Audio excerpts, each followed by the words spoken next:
Hey guys, it's Georgia. Welcome back to my YouTube channel. If y'all are new here, welcome to my YouTube channel. So for today's video, I'm going to be painting this little wooden bat animal that I found at a craft store a couple weeks ago on Halloween time and turning it into Count Fabulous from Monster High. It's a little bat with like a little sweater vest and a bow.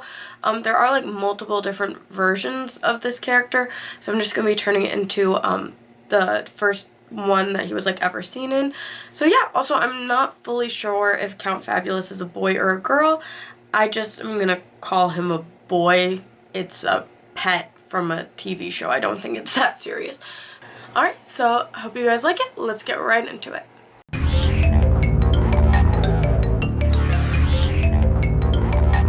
Alright, so this is the little wooden bat that I found that I'm just going to be repainting. It is 3D. All the pictures I had been looking at for reference were 2D, so it's not perfect, but yeah. To start, I'm going to be just doodling on the little sweater vest he has. I did start on the back, so for the back part, I only needed the sweater vest, didn't need any facial features. Just trying to make it look as close to the original character and toy as possible. It was a little bit hard since it wasn't 3D and the toy I was using for reference was, but after getting that all drawn on, I'm just going to go right into painting. So to start, I'm just using black to get those wings, the head, and the little like butt area nice and dark and bold, and then going into the sweater vest with the different colors. I started with the white on this side, which was a really bad idea with the thick paintbrush.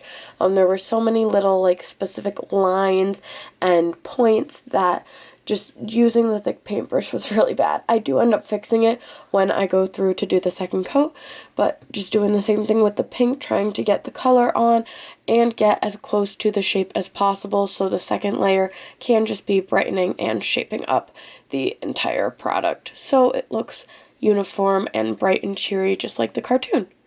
After I ended up finishing that side, I did go back with the pink at first because I thought it would just make it easier to go in with the white than to start with it, using a smaller paintbrush, trying to get those lines and points nice and fine. I did figure out a way to do that later in the video, but for the paint part, I just did the best. Using that same brush again to do the same little points and lines for the white. For this back second coat, the black was pretty much just to fix up the lines, since you can see the sweater vest sort of gets a little squiggly on the sides. So after making sure the colors from the pink and white were nice and bright, just doing the black all over and giving it a nice, thick, straight, fine edge on all sides. So with the back side all done, nice fresh painted bright colors, I can start working on the front. Started the front the same exact way, just drawing on the sweater vest, making it as close to the back as possible so it looks like it's a single vest rather than two different things, but also trying to make sure it's correct to the original toy and cartoon character design. This side I did have to add the little eyes and the little bat vampire fangs on the doll, and in the show they do have like 3D elements. I could not copy those since this is 2D, so I did do my best and it still comes out rather decent. For this side, I decided to start with the sweater vest using a much thinner paintbrush, if you noticed, and just going around making sure all the white is outlined and as like sharp and straight as possibly can be with a very frayed paintbrush. I am getting new brushes hopefully soon, but just making sure the fangs are good too. Adding in the pink afterwards, going over the lines that I had made, just trying my best to make sure that everything looks how I pictured it in my head and how it looks on the original design. After this, I did end up just going over all the black area. That was really satisfying every time I had to do that, just because it was so big and such a drastic change. After finishing both the wings and the butt, it's time to do the little headpiece. For the headpiece, I did end up doing a couple coats off camera just because it was very hard to make sure the yellow was correct, and just using, again, a light yellow color to get the eyes. Coat one done, I did have a little mess up on the bottom there, but now it's time to go over it. I'm starting with going over the yellow eyes. I don't really know why I go over everything backwards from how I originally did it, but then making sure that the sweater vest is as straight as possible.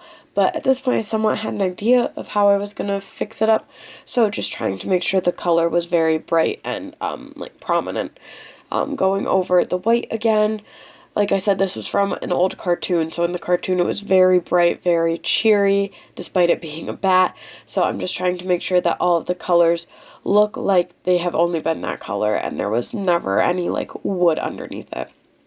Fixing up the little white area, or black area, and just doing the same thing I did on the back with the front with the black, just trying to even out all of the lines from the sweater vest and a few from the eyes. I will say the front and the eyes were probably the hardest part because of the pupil size. But after getting that done, I could finally start work on that little 3D part, the space in between. This space was the hardest part. It was very textured, I'm not sure if you can see that, and there's a lot of little divots, so I couldn't even sand it very well. I just sort of was hopping the glue on, or not the glue, the paint on. I originally had thought to bring part of the sweater vest over, which is why I left part of the pink on the sides, but there was just already so many issues with just the texture and the sizing that I didn't want to bring in a second color. It was going to be easier to just go over the entire thing just one time with a nice thick black. This little in between the ears ruined the brush I was using for it, because I just had to, like, shove it in and hope that somehow it was covering all of the wood that was in there. But I did eventually get that part done, going over the last little bits of where the black paint had splattered on the pink and white of the sweater vest, and he is now finished. I have the front and back both nice and bright and, like, full color, so just going in for details. I'm adding those little highlights on the eyes just with a little silver paint pen, and going in with the black Sharpie on the teeth to make them more straight. And after doing this, I realized I could do the same thing with a pink Sharpie. So I'm going over everything that was pink on this. I went over the front, the back, all of the hearts, just sort of giving it that nice little structured outline, giving some detail to the bottom of the vest and the top, just trying to make it look as, like, fine as possible, even though, again, I was using some really not perfectly pointed paintbrushes. So just making sure that I do get that nice, fine, clean edge that I wanted. I did a similar thing with the eyes. Like I said earlier, they had a 3D element originally, but just adding the little orange so it looks like there's something over it. With that all done, I am just sealing it in with Mod Podge, just making sure to go all over the front, back, and the sides. Because the sides were textured, the glue got a little bit bubbly, and it did end up leaving some bubbles on the sides. I'm not sure if that's where I didn't wait for it to be finished drying, or if it's just because it was so, like, mixed up with the texture, but they are going slightly away, so they aren't very bold. This just will give it a nice clean protection layer, so now he won't get chipped. With that all nice and done, all that's missing is this little bow. So I'm using a light pink bow. I know it's supposed to be hot pink, but I had light pink on hand, just searing the edge because that makes it so the little bits of ribbon won't fray, just measuring out and tying to make sure I have the right size bow. Bringing the little toy back to check the size, alter it as I needed before cutting it, cutting as close as I could, fraying the end, making sure the end doesn't fray, and cutting the excess of the other ribbon tail, again to make sure it doesn't fray. For this, I just added it on with hot glue. I wasn't sure what else I could use to combine it, and I think it worked pretty well. To get rid of the hot glue, I just sort of made friction and it all balls up eventually, but yeah. This is the finished Count Fabulous, and I really love it. Like I said earlier, I grew up watching Monster High, so to have one of the doll's pets in, like, my size was really nostalgic, and I just liked it a lot. But yeah, this was really hard, but I did enjoy it. So I hope you guys liked it too. If you did, please remember to like, subscribe, and comment if you want to see more stuff like this, whether it be making cartoon animals or recreating doll items. But yeah. All my other social medias are linked down below, as well as my Etsy and Mercari if you want to buy something that might be in a future video. But thank you guys so much for watching. Bye!